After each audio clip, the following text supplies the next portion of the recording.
Guy, welcome back. Thanks, Rob. Nice to be back.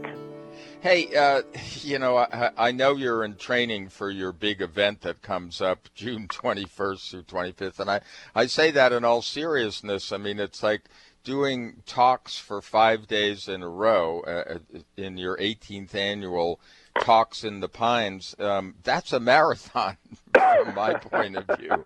So we hope that you're in good shape and you're getting ready for it, because it is a very, very cool event and covers some very big, intimate, and important subjects.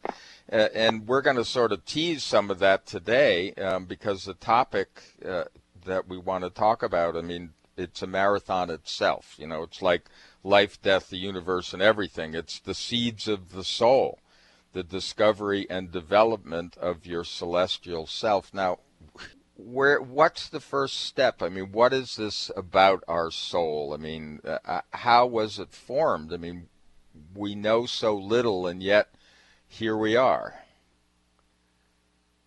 I think the first thing that has to happen, in a way, with regards to a discussion like this, or for that matter, the retreat we're going to have, the workshop at the end of June, is already happened in some way, Rob.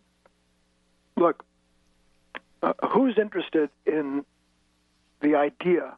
Let's not jump ahead and say that we can unilaterally say what a soul is. Mm-hmm. But who's interested in a soul? It's not rhetorical. I mean, who isn't? Seems like it. You and I have an immediate disagreement this morning already. Yeah. Okay. I'll tell you who isn't.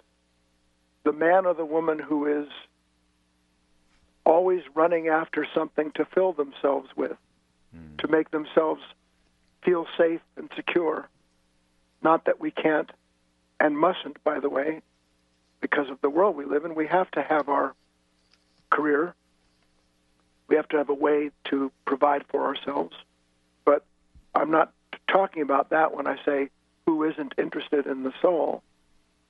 I'm talking about the men and women whose interest in this world and the things that it can give us, the satisfactions, even the right ones, that occupy our mind.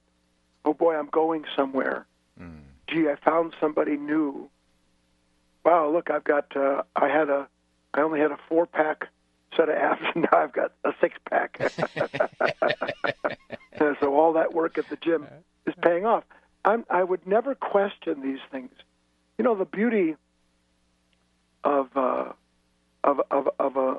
and we'll use the word now, of a soul that begins to awaken to itself, is that it is that level of our consciousness, that interior body information. It begins to understand everyone and everything is in its right place at all times. Yeah. It's never not that way. And in truth, if you want a little measuring stick, one way you can know whether or not the celestial part of yourself that is in fact relatively eternal is awakening is to what extent your time is spent fighting with life, with conditions to control them and individuals, because you feel if you can't do that, you're going to lose something. The real part of us knows that it is impossible to lose something of real value relative to what is indeed timeless or divine. So we have another dividing point. I said the people that are busy in the world, the idea of a soul is not important because they're still satisfied. It isn't a judgment, it's just a level. I'm still satisfied being angry in traffic because I have to go someplace to get something. Whereas the person who begins to be interested in a soul is the person who begins to recognize that I've been doing all of this hard work for nothing other than what passes as soon as the conditions that create it did. So that such a man or a woman starts to recognize, I need to find something that isn't quite as conditional. I need a sense of myself that doesn't shatter when somebody looks at it in a disapproving way. I need a companion inwardly, meaning I need something that's with me that doesn't turn on me and attack me when I make a mistake. I need another part of myself that doesn't sit and judge everything that it looks at. And not because so much first that I need that, but I begin, Rob, to be dissatisfied with the familiar level of my own existence. That's why I even said it. Why would it even occur to me?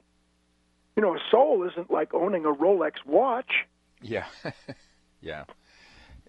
But you can have a thirst for it. That's the point, Rob. What you're saying. So we can divide up, without judgment, those who thirst after what is essentially divine, those who thirst after the image of being in relationship with the divine, and those who have no thirst at all because the world satisfies them. So there's really, in a way, a division into a triad.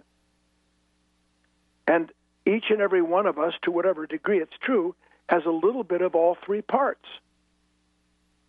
The purpose of the talks I'm going to give is to help feed the one part of us that understands that wherever we are in life and whatever we have, we're not taking it with us. The only thing that's going to survive our life, if there is something, and I always make that a question because you get people everywhere, they're so sure, yeah, there's a soul, yeah, I'm going to heaven. The minute something goes wrong in their life, they return inwardly to the guide they have always had, which is their own mind. And their mind then begins to lash them because they no longer have what they believed was necessary to feel